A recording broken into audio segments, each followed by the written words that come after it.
बैठक के बाद सुशीला कार्की के नाम पर मोहर लग गई। जेनजी की सारी मांगे मान ली गई हैं। इसके बाद सुशीला के अंतरिम प्रधानमंत्री बनने का रास्ता साफ हो गया। राष्ट्रपति ने भी संसद को भंग कर कई दिनों से चल रहे सस्पेंस को खत्म कर दिया। शपथ के साथ ही सुशीला के सामने अब कई चुनौतियां हैं। तो नेपाल में जेनजी ने तख्ता पलट किया। उन युवाओं ने जो 13 से 28 साल के थे। देखिए उनकी नई पीएम कौन होंगी। नेपाल में जेनजी क्रांति के बाद बैठकें चली हैं।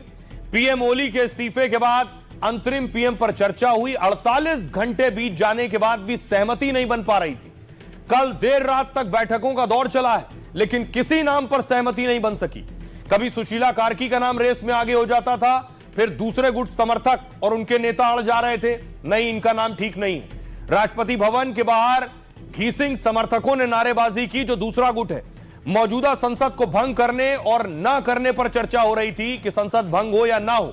सूत्रों के मुताबिक राष्ट्रपति पौडेल संसद भंग करने को तैयार नहीं थे। वहीं कार्की का तर्क यह था कि पहले संसद को भंग करना चाहिए। संसद के बहाल रहते गैर सांसद को पीएम नहीं बनाया जा सकता। इसके बाद बैठक में जेन जी की मांगों पर सहमति बनी। इसके बाद नेपाल में अंतरिम पीएम पर सस्पेंस खत्म हो गया। सुशीला कार्की को अंतरिम पीएम बनाने पर सहमति बन गई है। नेपाल में संसद भंग करने की मांग भी मान ली गई है। सुशीला कार्की नेपाल की पूर्व मुख्य न्यायाधीश हैं, यानी पूर्व जस्टिस रही है, चीफ जस्टिस। जेनजी प्रदर्शनकारियों में ज्यादातर युवाओं ने समर्थन किया।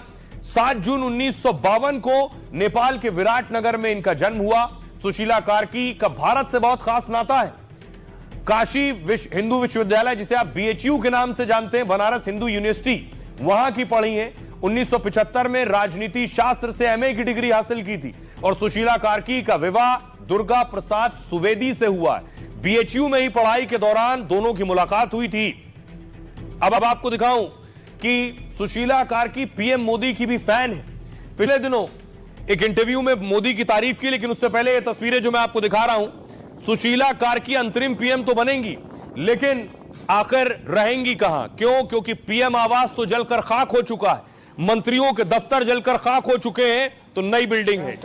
विदेश मंत्रालय ने अस्थायी तौर पर यह ठिकाना तय किया है जिसमें अंतरिम पीएम सुशीला कार्की रहेंगी। यह विदेश मंत्रालय की बिल्डिंग है। अभी हालत यह है कि वहां कोई इमारत ठीक ठाक बची नहीं है। ऐसी स्थिति में अंतरिम पीएम शपथ ले लेंगे, लेकिन वो कहां ठहरेंगे? ये उनके लिए ऑफिस तैयार किया गया है।